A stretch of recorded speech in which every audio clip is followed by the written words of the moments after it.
আসসালামু আলাইকুম। আমি ইঞ্জিনিয়ার মোহাম্মদ ইব্রাহিম প্রধান, ব্যবস্থাপনা পরিচালক, আইপি ইঞ্জিনিয়ারিং অ্যান্ড কনস্ট্রাকশন। আমি এখন দাঁড়িয়ে আছি চাঁদপুর জেলার মতলব উপজেলার খাদেরগাঁও ইউনিয়নে। এখানে এক ভাই তার এক্সিস্টিং ভবনের সাথে সমন্বয় করে আরেকটি ভবনের রড বাঁধার কাজ দেখতে আমাদেরকে ডেকেছেন। এখানে আসার পরে আমরা কিছু মারাত্মক ভুল দেখতে পাই, সেগুলো আপনাদের সামনে তুলে ধরছি।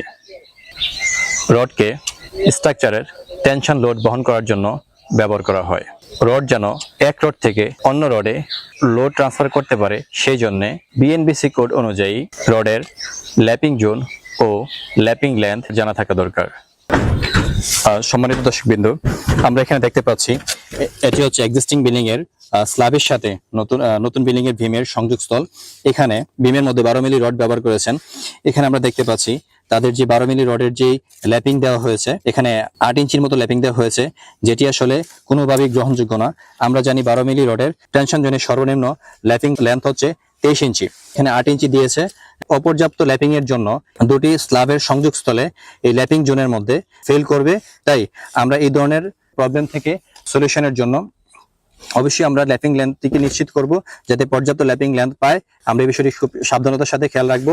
এবং আমরা এখানে দেখতে পাচ্ছি এই দুটি স্ল্যাবের সংযোগস্থলের মধ্যে যে রড ব্যবহার করা হয়েছে 10 মিলি রড, সেখানে যে মেইন বার আছে, মেইন বারটি হচ্ছে 10 ইঞ্চির মতো বাড়তি আছে, যেটা আসলে ল্যাপিং এর জন্য পর্যাপ্ত না। এবং এক্সট্রা টপ গুলো দেওয়া হয়েছে, সেগুলো আসলে 1.5 ইঞ্চির মতো বাড়তি আছে, যেটা আসলে কোনোভাবেই গ্রহণযোগ্য না। তাই আমরা যখন এই ধরনের কোনো কাজ করব, সেই ক্ষেত্রে দক্ষ ইঞ্জিনিয়ার দিয়ে এটিকে ভালোভাবে জেনে এবং দক্ষ মিস্ত্রি দিয়ে, যারা ল্যাপিং জোন ল্যাপিং লেন্থ কিভাবে করতে হয়, কতটুকু দিতে হয় সেটি ভালোভাবে জানে, তাদেরকে দিয়ে আমরা কাজ করাবো। এই বিষয়টি আমরা নিশ্চিত করব।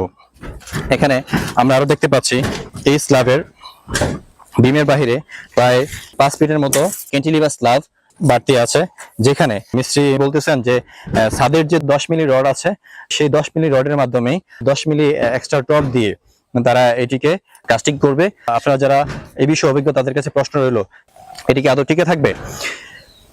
আমরা এই বিষয়ে ডিজাইন করে তাদেরকে উপযোগী একটি সলিউশন দিব ইনশাআল্লাহ।